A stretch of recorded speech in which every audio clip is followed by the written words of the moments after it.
This is the Cannon X. It's the top shelf variant in the GWM Ute lineup, and as such, it is spearheading the latest Chinese-built charge into the Australian ute market. It is full of standard features and there's plenty of safety tech, but its price has trickled up into the 40 grand territory. Is it worth your consideration? Well, that's what we're here to find out, so stick around.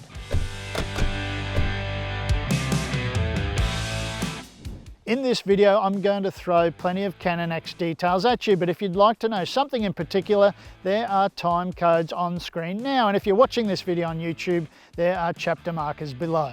Before we get stuck into this review, if you're watching this video on YouTube, make sure you hit like, share it with your mates, and make sure you hit subscribe and tap that bell icon while you're at it to stay up to date with all of our content. The Cannon X is the top shelf pick in a 3-variant GWM Ute range.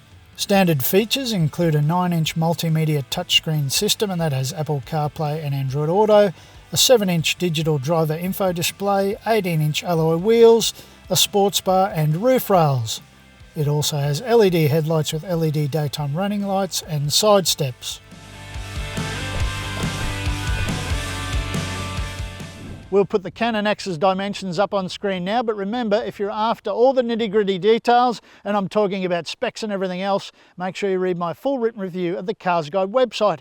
In terms of styling, the Cannon X looks pretty standard for a contemporary ute, and that's not a bad thing. There are hints of the Hilux here at the front end. Now, that's going to get me some hate mail from Hilux owners, but, you know, I'm used to it. There are even little nods to the Amarok and the Ranger down the side. At the back end, the business end, it tends to look like every other contemporary ute around as well. And again, that's not a bad thing, I'm just saying. Inside the Cannon X, it really is pretty impressive. It feels like they've taken the cabin right out to the metal. It feels roomy. There's a real premium feel to everything. There's this sort of quilted leather, and you get plenty of storage spaces. You get a fold-down armrest. No cup holders in here though. Air vents, a power socket and a USB point, and you're pretty well catered for in the back. Up front, the good news continues. It's still roomy, nice and wide, plenty of space. The seats are really comfortable, and the driver and front passenger get electric adjustable, and they're also heated, so a nice few touches for a 40 grand ute. There's a kind of brush metal effect here and there and piano black. It all looks really nice. I like the screen. It's big, it's bright, but I've had some problems with functionality. It's a little bit counterintuitive to my mind. And again, with the driver screen, it's also bright and clear, but I've had some problems just in the general day-to-day use of it. But otherwise, everything works really well, and it's a nice space in which to spend time. As well as the assisted tailgate and the pop-out rear step, in the tray you get this sturdy, durable tub liner and also 4 solid tie-down points. The Cannon X has a 2-litre 4-cylinder turbo diesel engine, which produces 120 kilowatts and 400 newton meters. It has an 8-speed ZF automatic transmission, an on-demand 4-wheel drive system. It also has low range and a rear diff lock.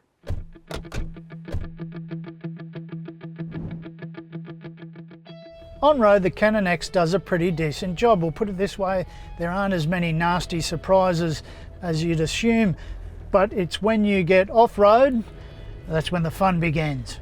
The Cannon X has 3 driving modes: Standard, Eco and Sport. Eco is 2-wheel drive, rear-wheel drive, but Normal and Sport are your 4-wheel drive modes. And this ute will handle most light-duty to medium-duty off-roading in Normal or Sport, because that operates off the torque-on-demand Borg-Warner transfer case. It acts like a high-range 4-wheel drive, and it is pretty good on loosely gravelled tracks and dirt roads. And it's on those kind of tracks where the suspension, which is pretty stiff, can skip around. This ute has leaf springs at the back, no surprise there because it is a ute, and it's got independent front suspension. It's all pretty good and it's all pretty well dialed in, but it can get a little harsh through some of the deeper potholes and more severe corrugated territories that you go through. The steering wheel is reach and rake adjustable, which is handy when you're off-road, because if you need to see further over the bonnet, you might need to rack yourself up closer to the steering wheel and adjust it to suit. And the steering has a nice lightness to it, which again is important when you're going over some rough terrain. You can also engage four-wheel drive low range at the press of a button and a rear diff lock, and they come in handy if you're going to tackle low speed hardcore four-wheel driving. But this ute is better suited to medium duty stuff like gravel tracks and dirt roads. And because this ute is as big as something like the Ford Ranger, you have to drive it with a little bit of extra consideration, some extra care. Pick your line correctly, put a little bit more thought into it than what you might have to in other smaller utes. But that's fine, because it will still get through and get the job done.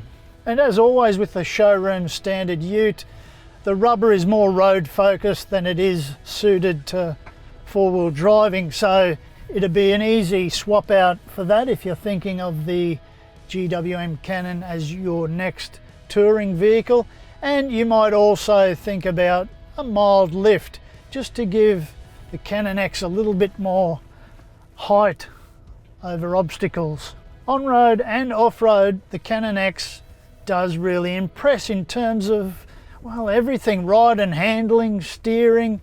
It's pretty comfortable on all surfaces. It does get a little bit skippy over the harsher corrugated tracks, but that's to be expected because it is a ute after all. But you have to give credit to the Chinese, because they have carefully cherry-picked the components that have added the most value to this ute. I'm talking about things like the Torque on Demand Borg Warner transfer case and the ZF automatic transmission. Those things combine just to help turn what is quite a refined package for the price into quite a capable and comfortable touring machine. Some potential Cannon X buyers may be put off by the power and torque figures, and at 120 kilowatts and 400 newton meters, those figures aren't going to set any hearts on fire. But there's a secret there, because the Cannon X has such an even-handed way of getting that power, of getting that torque to the road, that it's not a big deal. It's a real even-handed delivery, and working off good throttle response and that clever automatic transmission makes for a real unfussed driving experience. Unbrake towing capacity on the Cannon X is 750 kilograms, and it has a brake towing capacity of 3,000 kilograms. Official fuel consumption is 9.4 litres per 100 kilometres, and that's on a combined cycle. Our actual fuel consumption on this test is on screen now. The Cannon X has a 78 litre fuel tank. The Cannon X has the maximum 5-star NCAP safety rating for any models built from August 2021. As standard, it has 7 airbags, AEB lane departure warning, front and rear parking sensors, and a surround view camera system. It is covered by a 7-year unlimited kilometre warranty, which means it's one of the best utes around in terms of warranty. GWM also offers 5 years of free roadside assistance, and that's pretty impressive. Service intervals are scheduled for every 12 months or 10,000 kilometres after the first service is done at the 6-month mark. Cap price servicing does apply. Your first service will cost $260, and it's $360 for each service after that, up to number 5.